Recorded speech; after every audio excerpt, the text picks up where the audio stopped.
ગરમા ગરમ રોટલી બનાવી છે, એ પણ ચૂલા ઉપર હો ભાઈ. અને અમે તો ફાઇનલી મિત્રો અત્યારે આપણી સોરી પાકી ગઈ છે, જોઈ શકો છો તમે.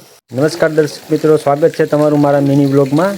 તો કેમ છો બધા? મજામાં જ હશો.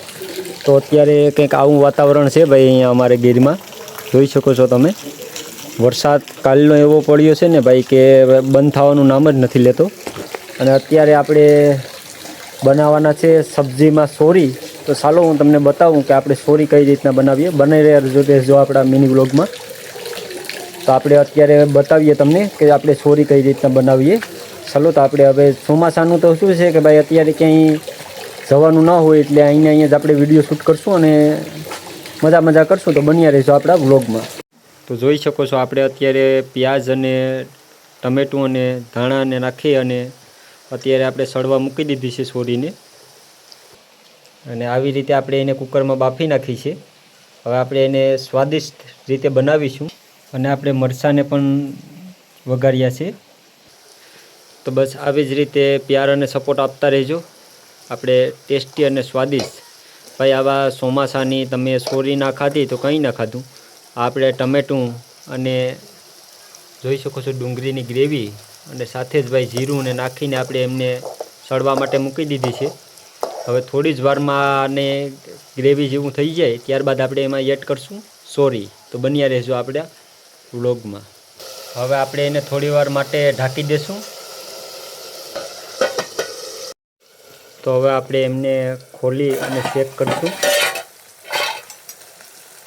તો જોઈ શકો છો આપણે સરખી રીતે આપણે ગ્રેવી જેવું બની ગયું છે આમાં. તો હવે આપણે એમાં એડ કરશું સોરી. તો આ છે આપણી સોરી. અને ભાઈ ચોમાસામાં આને ખાવાની ખૂબ જ મજા આવે છે. અને આને સરખી રીતે હવે આપણે હલાવી નાખશું. અને ત્યારબાદ આપણે એમાં એડ કરશું ચટણીને, એકદમ સ્વાદિષ્ટ.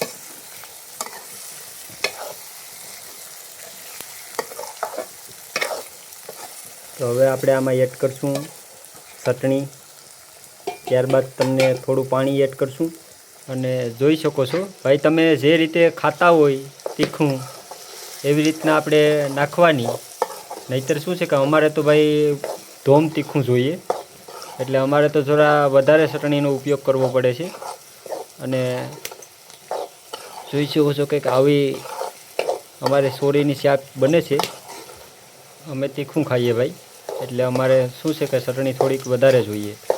હવે આપણે આમાં થોડું પાણી એડ કરશું. જોઈ શકો છો બસ થોડુંક જ પાણી એડ કરશું આમાં આપણે. અને આપણે એને ત્યારબાદ એને પછી થોડું ઢાંકી દેશું. શું છે કે આપણે ગ્રેવી જેવું બનાવવાનું છે. સૂકું બને છે આખા. મજા આવે, ધોમ મજા આવે આવવાની ખાવાની વરસાદની. ફરી થોડી વાર એમને આપણે ઢાંકી દેશું. અને પછી આપણે તમને બતાવીએ કેવી બને છે આપણી સોરી. કંઈક આવું વાતાવરણ છે અમારે અહીંયા.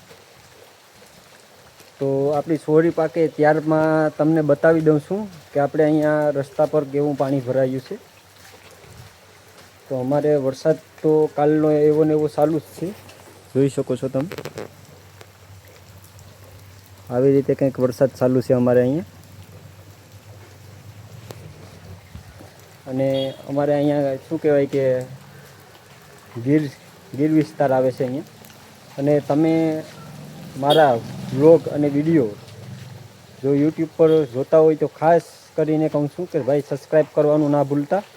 કેમ કે અવનવા વિડીયો હું તમારા માટે લાવતો રહીશ. તો પ્લીઝ ચેનલને સબસ્ક્રાઈબ કરવાનું ના ભૂલતા. હવે આપણે તમને બતાવીએ કે સોરી આપણી પાકી ગઈ હશે. ત્યારબાદ આપણે તેમને રોટલી સાથે ગરમા ગરમ ખાશું. અને તમને મારા મિની બ્લોગ સારા લાગતા હોય તો please like, share and comment કરવાનું ના ભૂલતા. તો ફાઇનલી મિત્રો અત્યારે આપણી સોરી પાકી ગઈ છે, જોઈ શકો છો તમે. સરસ મજાની. હવે આપણે એમાં માથે થોડો એડ કરશું ગરમ મસાલો, ધાણા અને જીરુંને. અને ભાઈ આને ગરમા ગરમ રોટલી સાથે ખાવાની કંઈક અલગ જ મજા આવે છે. ત્યારબાદ આપણે બાંધી લીધો હતો રોટલીનો લોટ. પછી ભાઈ આપણે સ્વાદિષ્ટ ગરમા ગરમ રોટલી બનાવી છે, એ પણ ચૂલા ઉપર હો ભાઈ. અને અમે બધી જ વસ્તુ અહીંયા ચૂલા ઉપર જ બનાવીએ છીએ. કેમ કે આની ખાવાની મજા જ કંઈક અલગ છે.